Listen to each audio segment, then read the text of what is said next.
I didn't think twice about it when I bought the vacuum. It was a stupidly good deal, that was the whole point.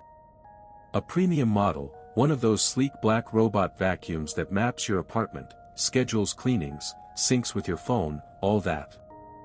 I found it on a local marketplace listing late at night, somewhere between scrolling memes and half-watching a documentary I wasn't paying attention to. The seller's name was Mark H. Profile picture was just a gray silhouette.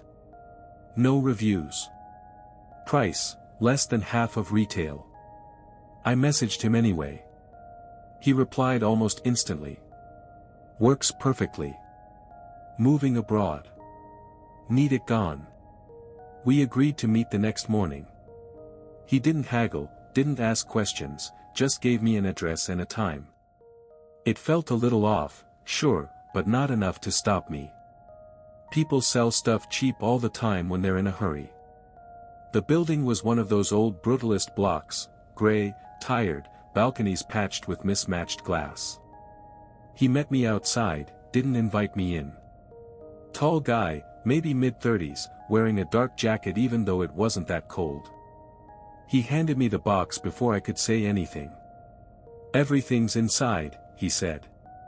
Charging dock too. I asked if there were any issues. He hesitated. Just for a second. Then he shook his head. No. Just, reset it. I laughed. Yeah, factory reset fixes everything, right? He didn't laugh back. That was the only weird part. The first few days were perfect. I set it up, connected it to the app, watched it do its little exploratory run around my apartment, mapping walls, bumping gently into furniture, adjusting its path like it had a brain of its own. My place isn't big. 1 bedroom, 3rd floor, nothing special. A narrow hallway, small kitchen, living room with a worn-out rug I keep meaning to replace, and a bedroom that's mostly just a bed and a closet I avoid opening unless I have to. The vacuum handled it all effortlessly. Every morning, the floors were clean. Like, really clean, better than I'd ever managed on my own. No crumbs, no dust along the baseboards, even the corners looked sharper somehow. I started running it at night. Scheduled cleaning at 2 a.m. Let it do its thing while I slept. At first, I didn't notice anything wrong. It was on the 4th morning that I saw it. I was halfway through my coffee when I looked down at the rug in the living room. There were streaks. Not big ones, just faint lines where the dust hadn't been fully picked up. Thin, straight paths cutting across the fabric. I frowned and stepped closer. They weren't random. They ran perfectly straight, like someone had dragged a ruler across the rug. One line intersected another at a clean, sharp right angle. Then another. And another. A grid. Or at least the beginning of one. I crouched down, ran my fingers along one of the lines. The dust was still there, just slightly disturbed, like the vacuum had passed over it but chosen not to clean it completely. Okay. I muttered. I opened the app. The cleaning map looked normal. A neat outline of my apartment, with the usual zigzag pattern showing where it had vacuumed. No errors, no missed zones. Battery, full. Status, completed. I checked the brush. Clean. Dustbin, full, but not unusually so. I shrugged it off. Navigation glitch. Maybe it miscalculated a path or skipped a strip. These things happen. Still, it bugged me. So I reset it. Factory reset, just like Mark had said. It wiped the map, cleared the schedule, started fresh. I watched it do another full scan of the apartment, carefully rebuilding its internal layout. Everything looked fine. That night, I set the cleaning schedule again. 2 a.m. The next morning, the lines were back. More of them this time.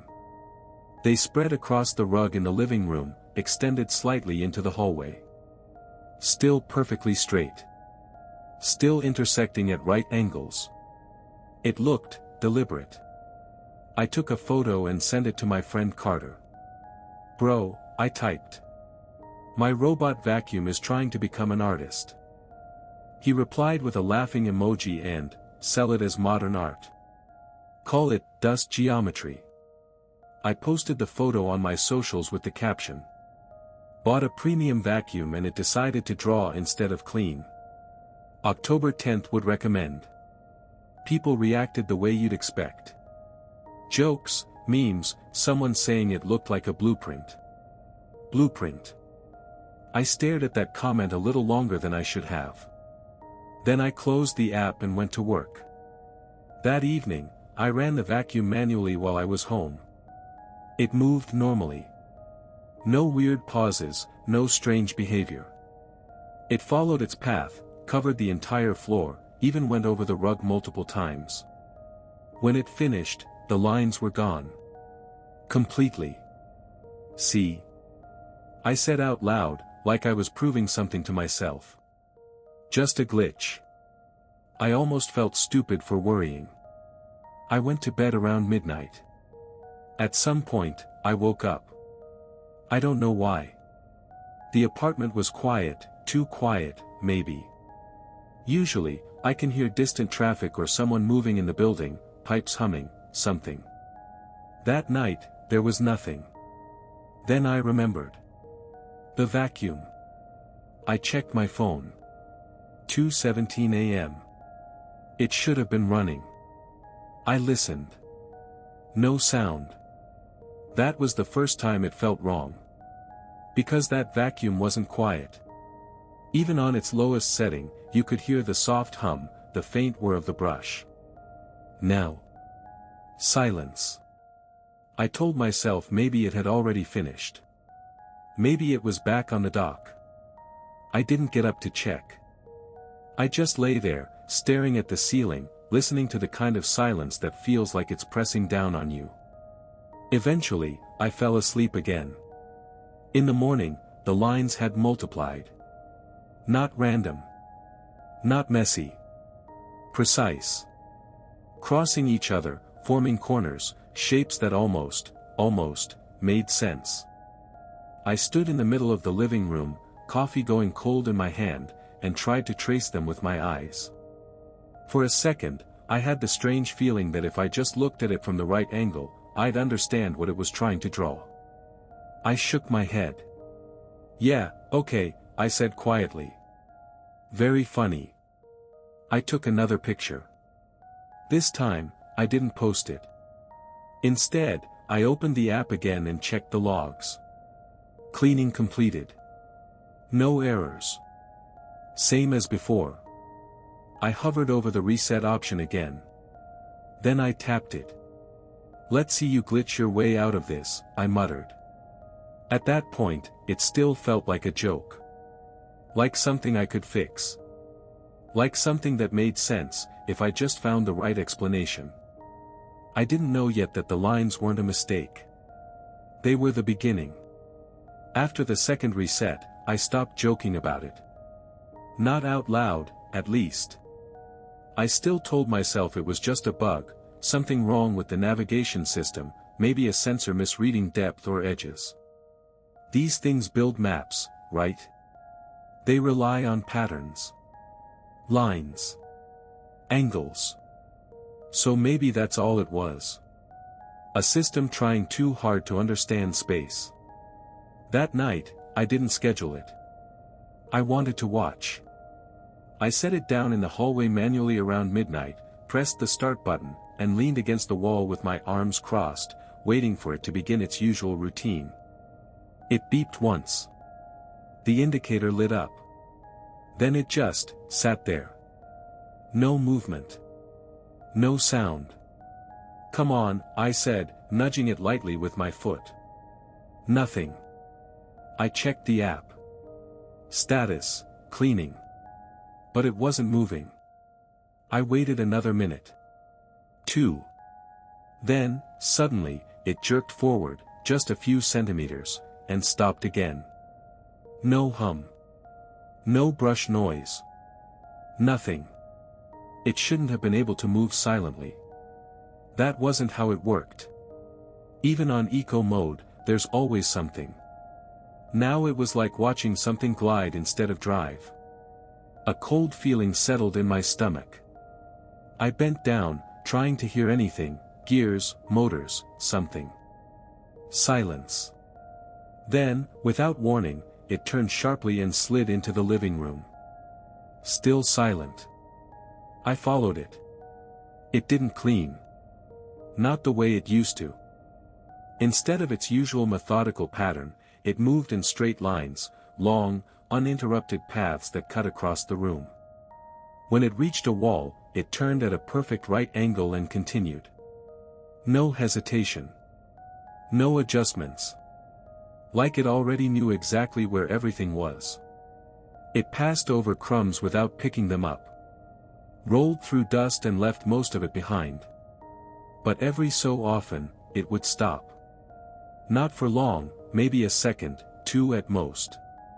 Then it would move again. Dragging something with it.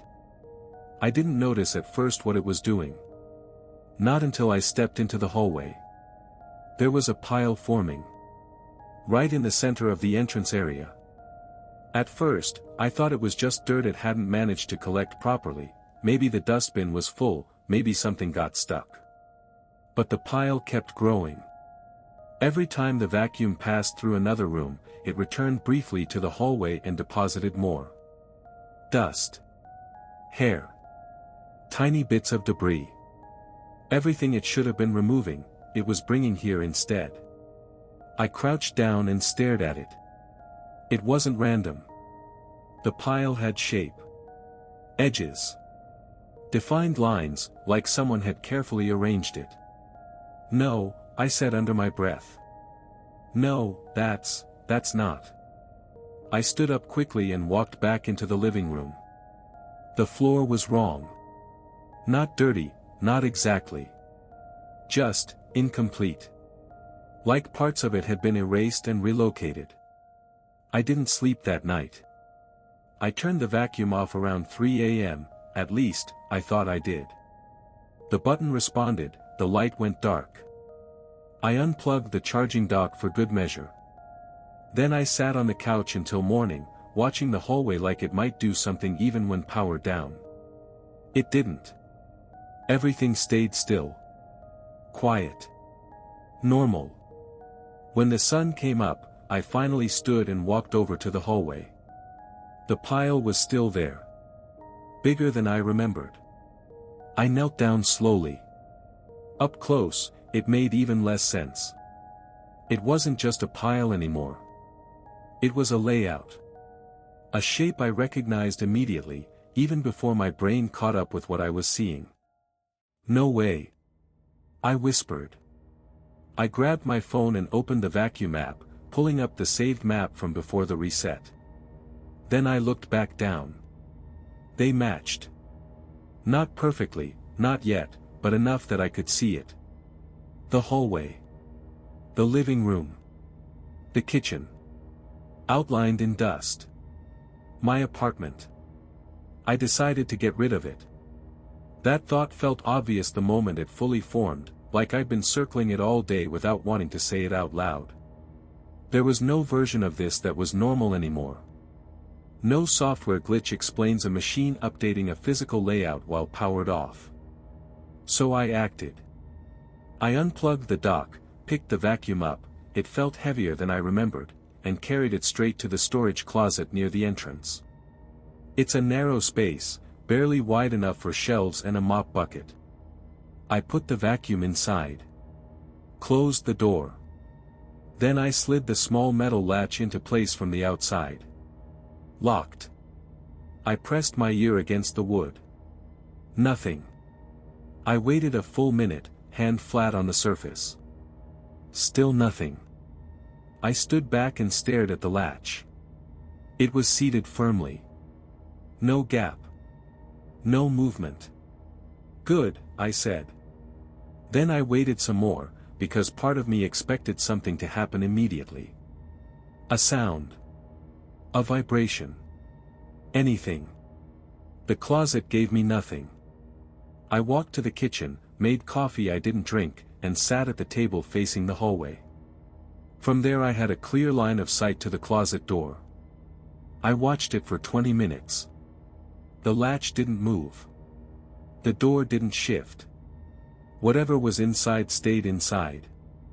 At some point I must have dozed off in the chair, because when I opened my eyes the light had changed, morning gray softening towards something warmer. I sat up immediately and looked at the closet. Still closed. Still latched. I let out a long breath. Then I stood and walked over, just to confirm. I put my hand on the latch. Cold metal. Firmly in place. I pulled it open. The closet was empty. I stared at the space for a long time. The mop bucket. The shelves. The dark corner in the back. No vacuum. Not on the floor. Not pushed to the side. Not anywhere. Gone.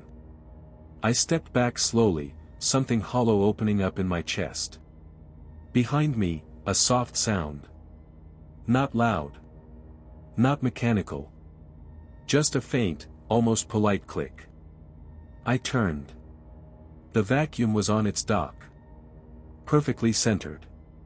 Indicator glowing. Red. I don't remember walking over to it.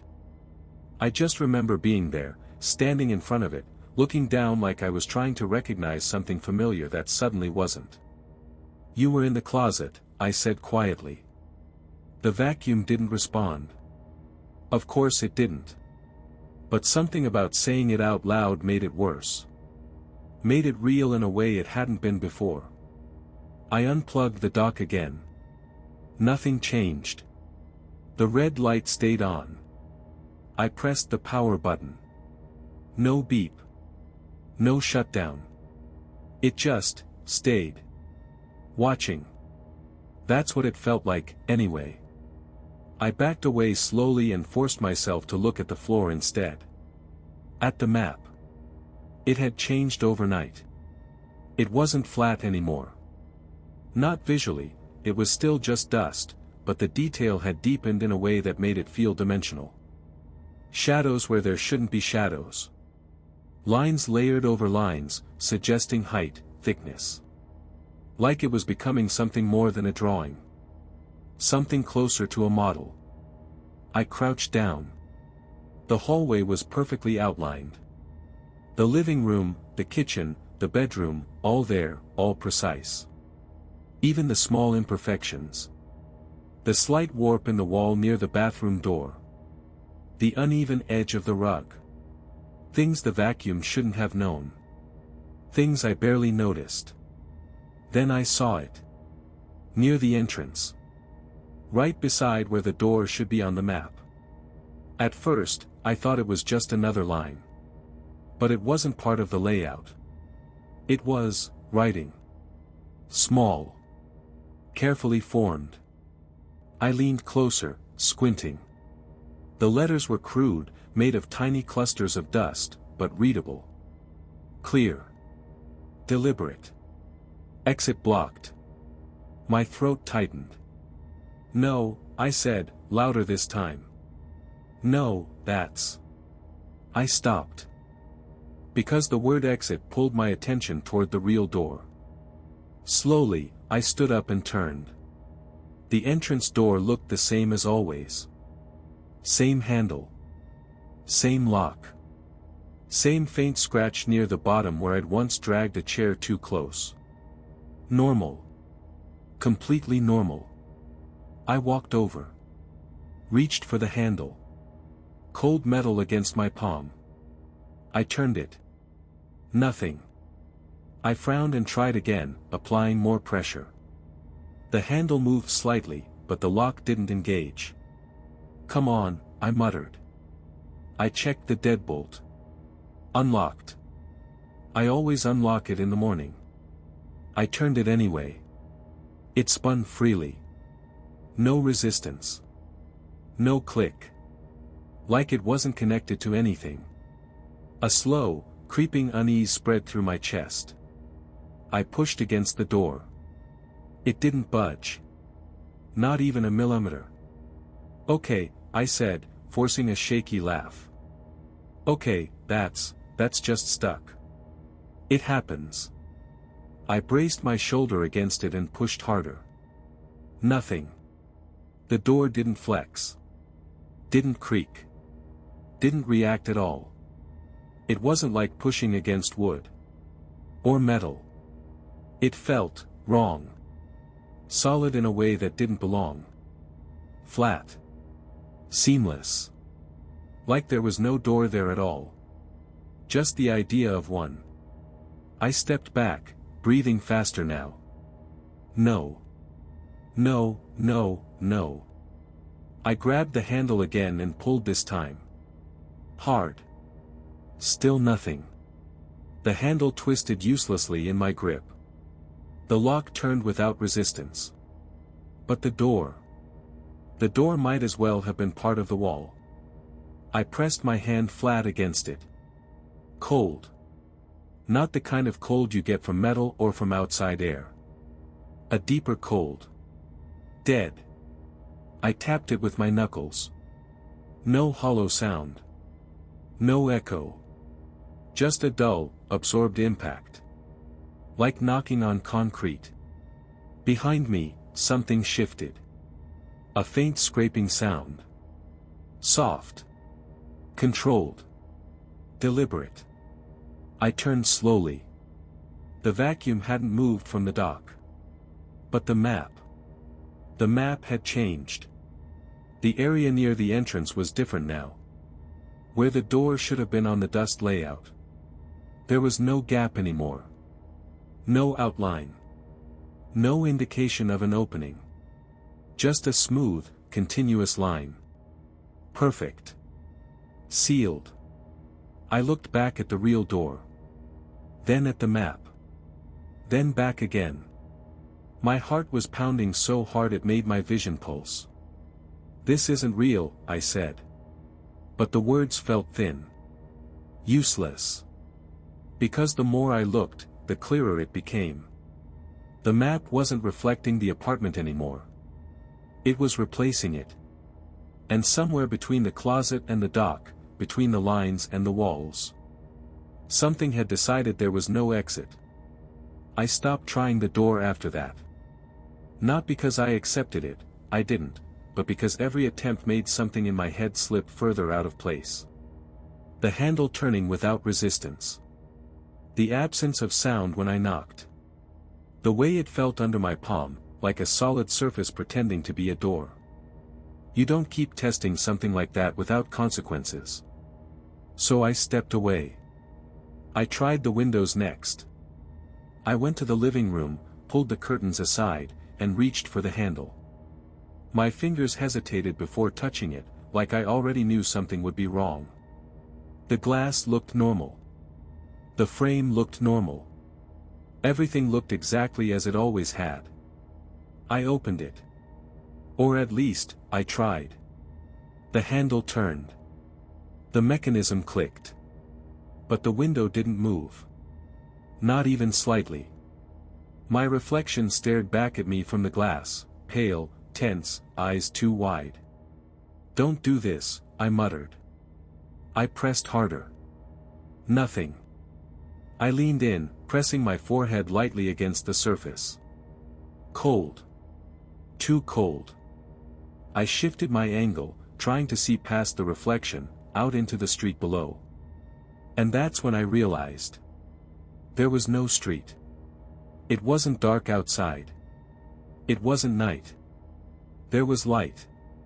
But it wasn't open. Instead of the view I'd seen every day for the past 3 years, parked cars, the cracked pavement, the small grocery store across the road, there was a flat, gray surface. Concrete. Smooth.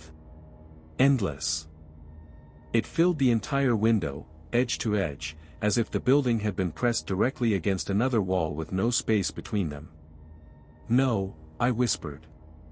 That's not possible." I knocked on the glass. The sound was dull. Muted. Like the space beyond it absorbed everything. I stumbled back. For a second, I just stood there, breathing too fast, trying to force my thoughts into something logical. Buildings don't just change. Views don't disappear.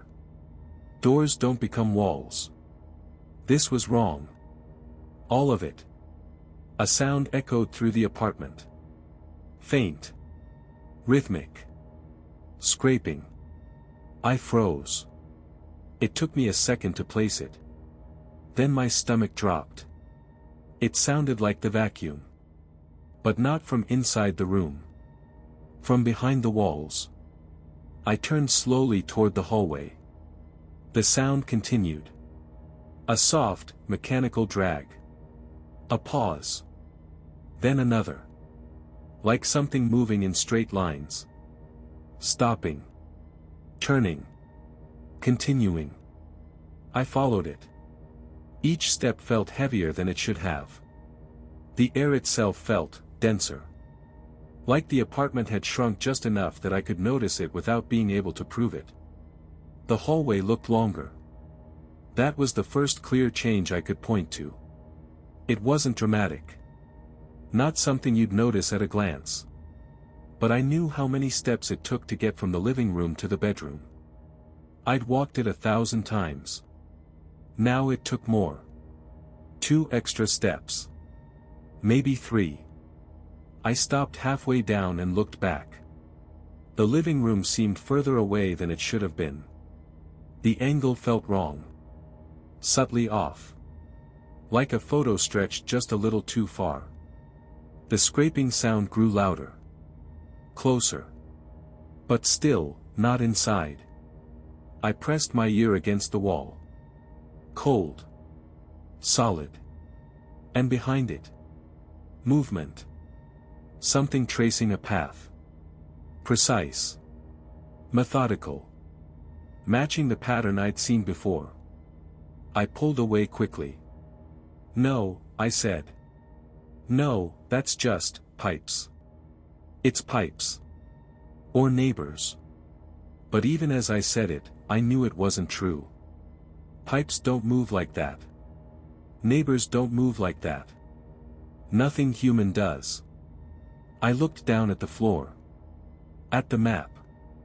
It had changed again. Expanded.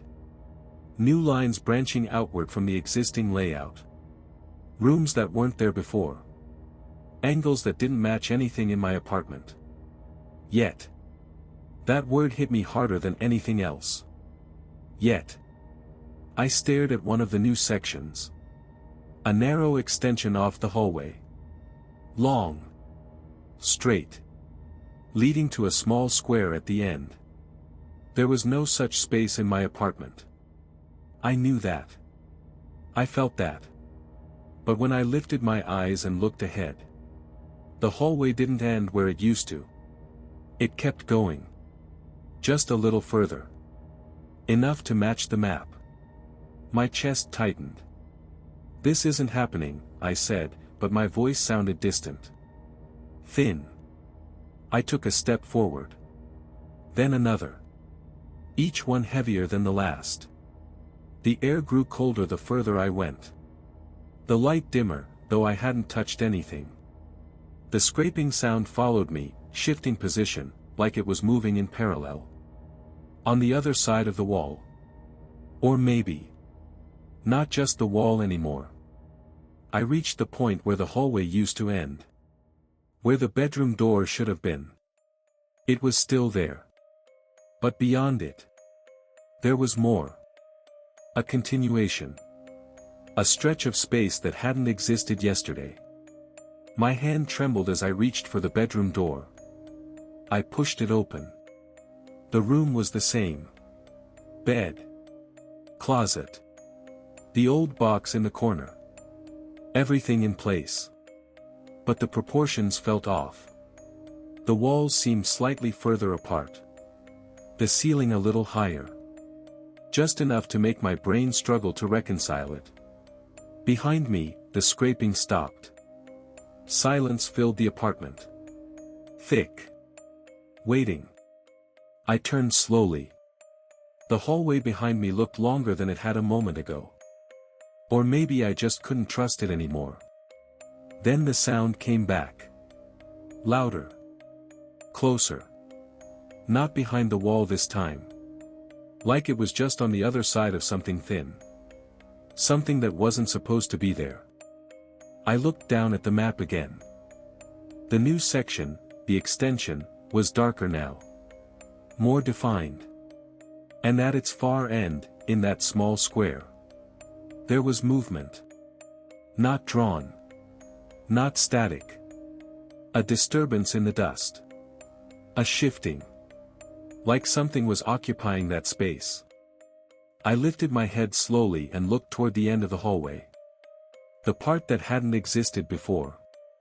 The air there seemed thicker. Darker. And for a second, just a second, I thought I saw something shift along the wall. A shadow that didn't match any light source. A shape that moved in a straight line. Stopped. Turned at a perfect right angle. And disappeared. The scraping sound matched it exactly. That's when it clicked. Not fully. Not in a way that made it better. But enough. The vacuum wasn't just mapping. It wasn't just copying. It was building. And whatever was moving behind the walls. It was following the same plan. The power went out sometime after midnight. No flicker. No warning. Just, gone. 1 second the dim overhead light in the hallway was humming like it always did, the next it snapped into silence, and the apartment collapsed into a darkness so complete it felt physical. I didn't move at first.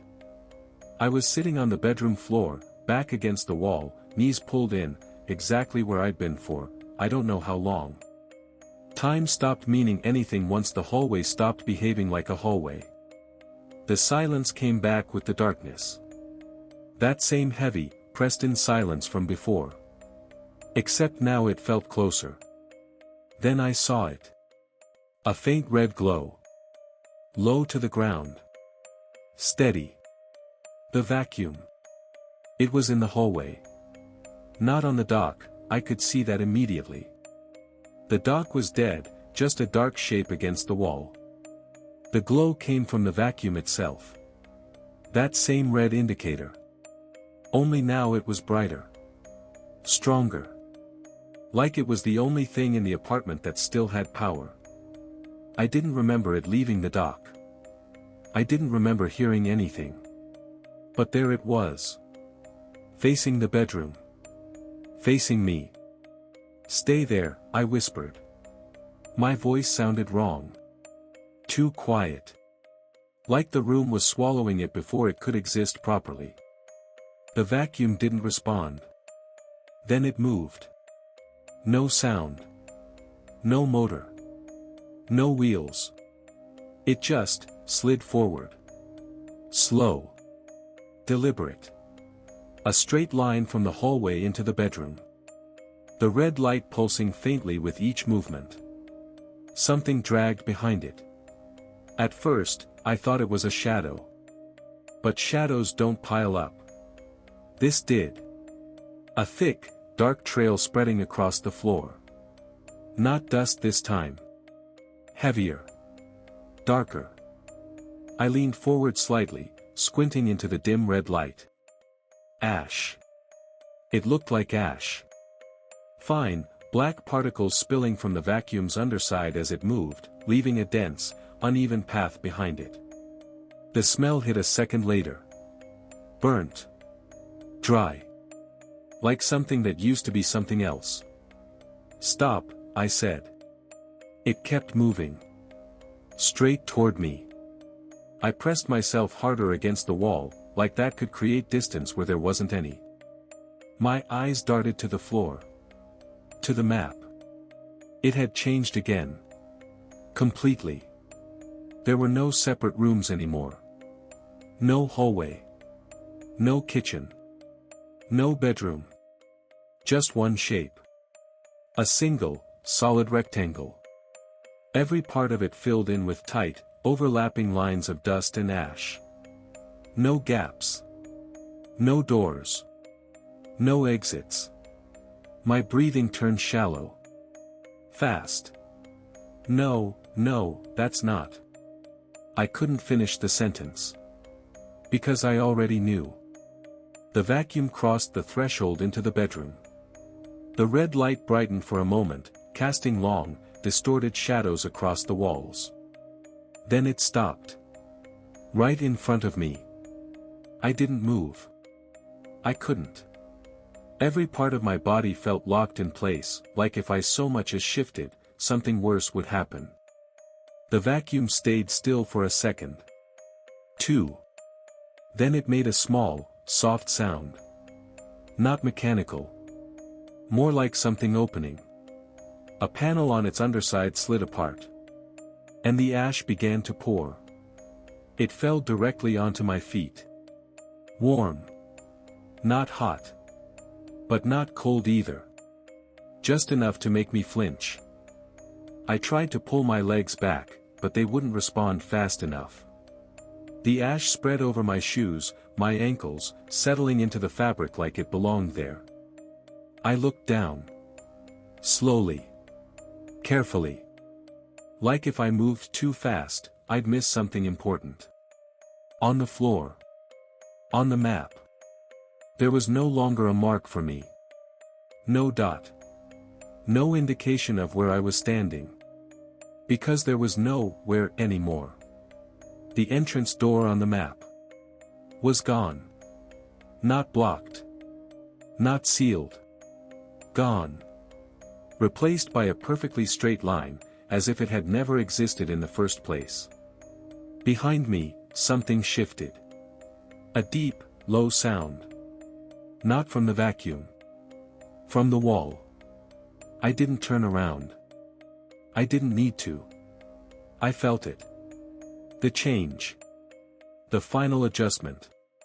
A slow, grinding pressure. Like two surfaces pressing together until there was no space left between them. Then. A sound. Familiar. Terrifyingly familiar. The door. Not opening. Not closing. Becoming something else. The last trace of a seam disappearing. The final edge smoothing out. The difference between door and wall erased completely. The vacuum's red light dimmed slightly. As if the work was done. I sat there in the dark, ash settling over my feet, staring at a map that no longer had an outside. No entry. No exit. Just a shape. Perfect. Closed. And for a moment. Right before the red light flickered again. I thought I heard something behind the walls. Not scraping this time. Not mechanical. Breathing.